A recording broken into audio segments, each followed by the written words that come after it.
আছেন আমাদের সহকর্মী হোসেন জাহিদ। জাহিদ, বিশ্ববিদ্যালয়ের পরিস্থিতি কি আছে জানাবেন।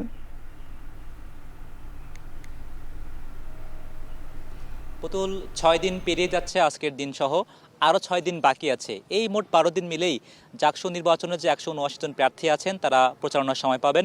তো ষষ্ঠ দিনে এ সময় দেখেছি সকাল থেকেই যে সকল শ্রেণীকক্ষে ক্লাস চলছিল সেই ক্লাস শেষ হওয়ার পরেই শিক্ষার্থীদের কাছে প্রার্থীরা লিফলেট নিয়ে যাচ্ছিলেন।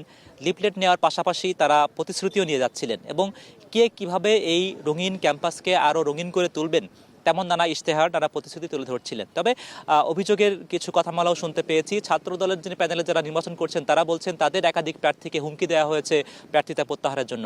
অপরদিকে ছাত্র শিবির তারা বেশ সন্তোষজনক পরিস্থিতি মনে করছেন ক্যাম্পাসে এই মুহূর্তে, এবং তারা মনে করছেন শিক্ষার্থীরা তারা আসলে 11 তারিখে ব্যালট বিপ্লবের মাধ্যমে ছাত্র শিবিরের যে প্যানেল তাদেরকে জয়ী ঘোষণা করবেন। তবে মজার বিষয় আসলে একজন শিক্ষার্থী তিনি ইতিমধ্যে অনশনে বসেছেন ডোপ টেস্টের বিষয়ে। যারা জাকসু নির্বাচন করছেন তাদের ডোপ টেস্ট যাতে করে বাধ্যতামূলক করা হয় সে বিষয়ে। তবে পাল্টা একজন প্রার্থী তিনি আবার দাবি করেছেন যে আসলে শুধুমাত্র প্রার্থী নয়, যারা ভোটার হবেন তাদেরও ডোপ টেস্ট করতে হবে। কেননা যিনি প্রার্থী তিনি মাদকাসক্ত নন, কিন্তু যিনি ভোটার তিনি যদি মাদকাসক্ত হয়ে থাকেন তাহলে আসলে এই নির্বাচনটি কতটুকু সুষ্ঠু হবে, এই আশঙ্কা থেকে পাল্টাপাল্টি অভিযোগ, পাল্টাপাল্টি অবস্থান কর্মসূচি আমরা দেখতে পেয়েছি। তবে বিশ্ববিদ্যালয় প্রশাসনের পক্ষ থেকে বিশেষ করে যিনি প্রক্টর আছেন তার সঙ্গে আমরা একটু আগে কথা বলেছি, তিনি বলছেন এই বিষয়টি এখনও আলোচনা সাপেক্ষ, এই বিষয়ে বেশ সময় সাপেক্ষও বটে। কাজেই সময় এবং আলোচনা দুটার সমাধান শেষেই মূলত এইটি সিদ্ধান্ত নেওয়া হবে আরও ডোপ টেস্ট করা হবে কিনা।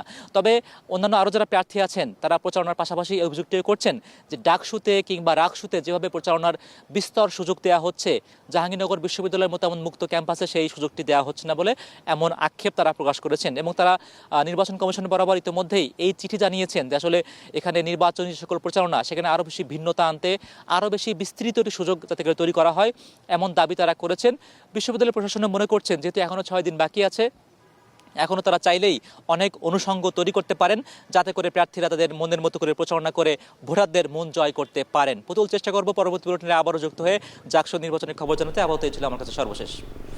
জাহাঙ্গীরনগর বিশ্ববিদ্যালয় থেকে জাকসু নির্বাচনী প্রচারণার সবশেষ খবর জানাচ্ছিলেন সহকর্মী হোসেন জাহিদ।